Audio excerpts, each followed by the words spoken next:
নীলাচলত 22 জুনৰ পৰা মহা অম্বুবাচীৰ যোগ আৰু এই মুহূৰ্তত মই উপস্থিত আছোঁ নীলাচলত আৰু কেনেধৰণৰ পৰিৱেশ আপোনালোকে ইতিমধ্যে দেখিছে তাৰ সমান্তৰালকৈ নীলাচললৈ অহা যিটো পথ সেই পথটোত বৰ্তমান সময়ত ভূমিস্খলন হৈছে 10টাকৈ স্থানত এই মুহূৰ্তত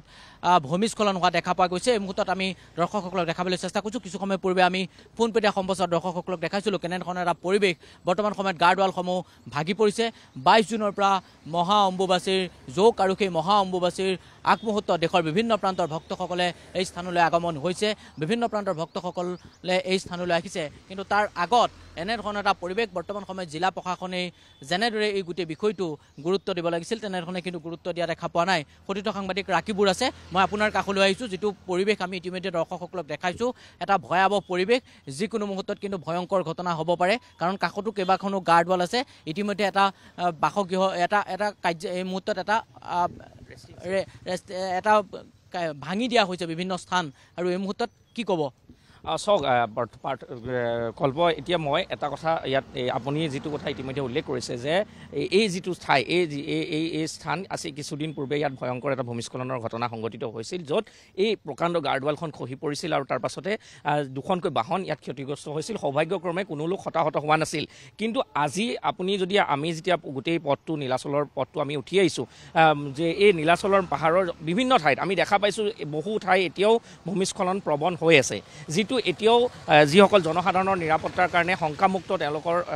জনজীৱনৰ কাৰণে শংকামুক্ত নহয় এই ক্ষেত্ৰত প্ৰশাসনে কি ব্যৱস্থা গ্ৰহণ কৰিছে সেয়া এতিয়াও আমি নিশ্চিত তথ্য লাভ কৰিবলৈ সক্ষম হোৱা নাই কাৰণ এই যিখন প্ৰকাণ্ড গাৰ্ডৱাল আছিল গাৰ্ডৱালখন ভাঙি যোৱাৰ পাছত এতিয়াও এই পথৰ মাজলৈকে এই গাৰ্ডৱালখন আজি কিছুদিন হৈছে আজি প্ৰায় এসপ্তাহৰ পূৰ্বে এই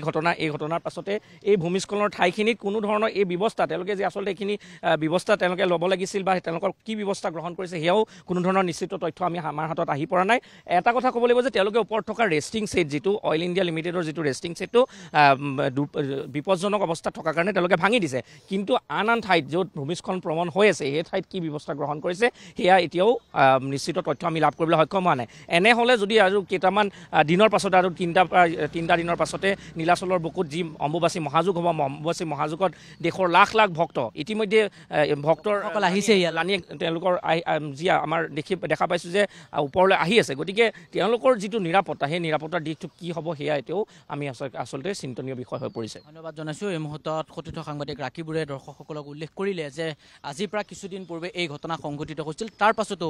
যেনেদৰে জিলা প্ৰশাসনে এই গোটেই বিষয়সমূহৰ ওপৰত গুৰুত্ব দিব লাগিছিল তেনেধৰণে কিন্তু গুৰুত্ব দিয়া দেখা পোৱা নাই ইখনৰ পাছত সিখনকৈ তেওঁলোকে সংবাদমেল সম্বোধন কৰিছে আমি দেখিবলৈ পাইছোঁ তাৰ পাছত নীলাচললৈ অহা এই যিটো মূল পথ এই মূল পথটোৰ কাষতেই গাৰ্ডৱালসমূহ ভাঙি পৰিছে আৰু এখন প্ৰকাণ্ড গাৰ্ডৱাল আৰু যিকোনো মুহূৰ্তত ইয়াত যদি বিভাগীয় লোকসকলে যদি গুৰুত্ব নিদিয়ে হয়তো ইয়াতকৈ এটা ভয়ংকৰ ঘটনা সংঘটিত হোৱাৰ কিন্তু সম্ভাৱনা আছে নীলাচললৈ লাখ লাখ ভক্তৰ এই মুহূৰ্তত সমাগম হৈছে 22 জুনৰ পৰা মহা অম্বুবাচীৰ মহাযোগ নীলাচলত হ'ব মহা অম্বুবাচীৰ মহাযোগ আৰম্ভ হ'ব আৰু তাৰ আগমুহূৰ্তত আমি দৰ্শকসকলক দেখাবলৈ চেষ্টা কৰিছোঁ নীলাচলৰ পৰা কেনেধৰণৰ পৰিৱেশ আজিৰ দিনটোত